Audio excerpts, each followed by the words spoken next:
आप देख रहे हैं डीडी लाइव सच की आवाज। मैं एनआर मनोहर। खबरों में बात करेंगे बीएसपी ने पंचायत चुनाव के लिए कसी कमर, गांव में करेगी कमेटी का गठन।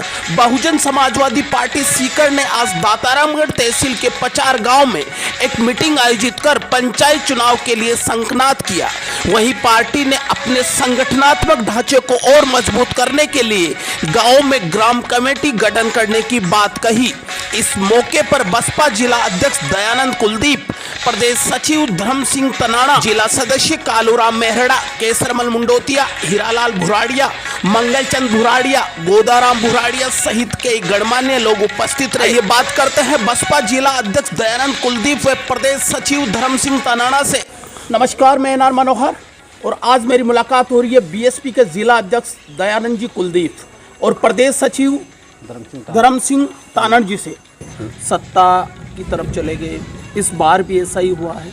आखिर मैनेजमेंट में, आखिर पार्टी में खामी कहाँ है, कमी कहाँ है, या फिर ये सत्ता की लोलुपता है या कोई और बात है?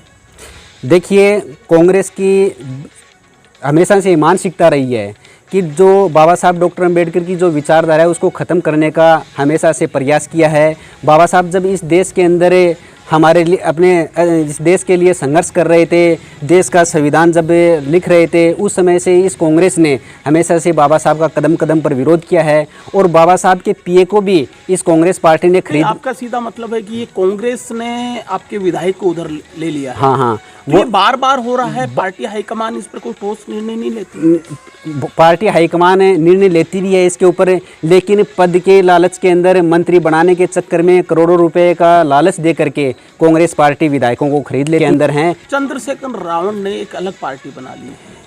अगर बात करें तो क्या वोटों का विभाजन नहीं होगा? देखिए, रावण ज़्यादा समय तक नहीं टिक पाएगा क्योंकि बहुत से लोग आए हैं जो बीजेपी और कांग्रेस ने प्रायोजित करके इस मूवमेंट को ख़त्म करने के लिए भेजा है, लेकिन बहुजन समाज पार्टी के इस मूवमेंट में लाखों लोगों की कुर्बानियां लगी हैं। 7 अप्रैल को जयपुर में एक आंदोलन हो रहा है, बीएसपी की क्या नीति है? देखिए, हमारे इस पर आगे से कोई गाइडलाइन अभी तक है नहीं और हमारा जो मेन मकसद है वो इस देश और प्रदेश के अंदर सत्ता पर काबिज होना है। आंदोलन कर 7 अप्रैल के आंदोलन को क्या बीएसपी समर्थन दे रही है? अभी तक इस तरह का कोई आगे से दिशा निर्देश नहीं है। अभी कोई दिशा नहीं। बात करेंगे दयानंद जी से।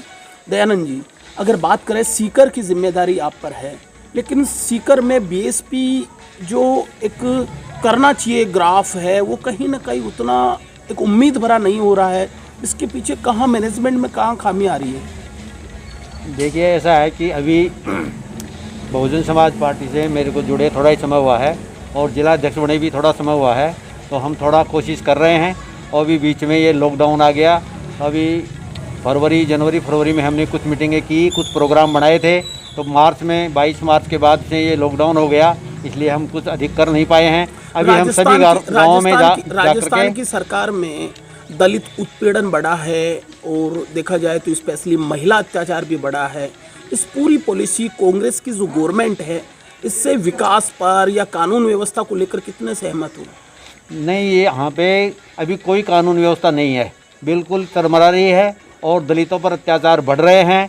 जो बीजेपी सरकार में अत्याचार हो रहे थे उससे अधिक अत्याचार अभी कांग्रेस सरकार में बढ़ गए हैं और कांग्रेस सरकार में कोई दलितों की सुनवाई नहीं हो रही है। कहीं भी जो अत्याचार हो रहे हैं उनके लिए हम सुनवाई करने के लिए कलेक्टर एसपी से मिलते हैं, कोई सुनवाई नहीं हो रही है, कोई गिरफ्तारियां नहीं हो रही है और दलित को, कमज़ोर को, गरीब को, मजदूर को कोई न्याय नहीं मिल पा रहा है कांग्रेस सरकार में। जबकि इन लोगों का कांग्रेस सरकार से बहुत उम्मीदें थी इन लोगों को, लेकिन सारी उम्मीदें नाकाम हो गई है। बीएसपी अपना संगठनात्मक अगर मजबूती की बात करें तो काफ़ी लचर नज़र आती है तुलनात्मक और राष्ट्रीय पार्टियों की।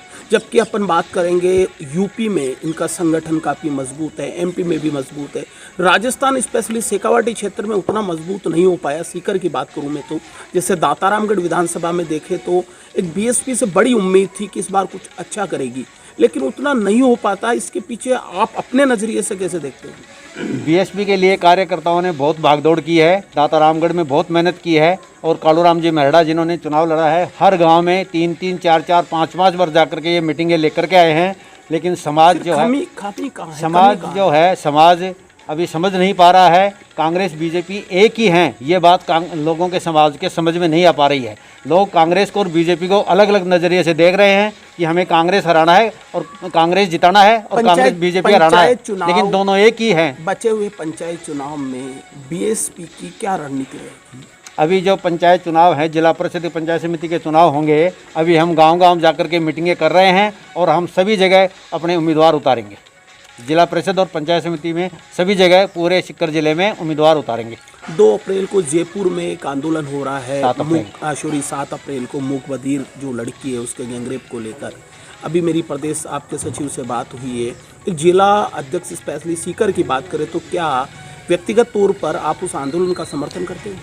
व्यक्तिगत तौर पे तो हम समर्थन करते हैं, लेकिन हमारी पार्टी की तरफ से अभी कोई निर्देश नहीं है। पार्टी ऐसे आंदोलन, क्या एक राजनीतिक पार्टी ऐसे आंदोलन में भाग नहीं लेने के पीछे क्या मंशा रही होगी? एक संगठनात्मक रूप से समझाने की कोशिश करोगे? ये तो हमारे जो राष्ट्रीय स्तर के नेता वो जाने। जी जी, उनके बारे में हम कैसे बता सकते हैं? जैसे लॉकडाउन में स्पेशली कोरोना संकट में गरीब मजदूरों का बहुत शोषण हुआ है। अभी मेरी बात हुई, जीडीपी भी आपने रिपोर्ट देखा हुआ गिर गई है। अब इन गरीबों के लिए, मजदूरों के लिए रोजगार नहीं है, भुखमरी बढ़ रही है, बेरोजगारी बढ़ रही है, तो ये नीति कहीं न कहीं आपके नज़रिए से सरकार फेल हुई है या पास हुई है? सरकार फेल हो रही है। राजस्थान में कांग्रेस की सरकार और देश में भाजपा की सरकार, दोनों की नीतियां फेल हैं और गरीब और मजदूर और जो पिछड़े हैं इनकी कोई सुनवाई नहीं हो रही है और इनका कोई भी अच्छा भलाई का काम नहीं किया जा रहा है। बहुत परेशान हो रहे हैं मजदूर लोग और दोनों सरकारें फेल है हमारी नज़र से। खबरों की दुनिया में हम करते हैं आपको 24 घंटे 7 दिन खबरदार। अपने अनुभव से हर खबरों को बेबाकी और निष्पक्षता से उठाते हैं आपके लिए। देश दुनिया गांव गलियारों की खबर के लिए देखें चैनल DD लाइव सच की आवाज।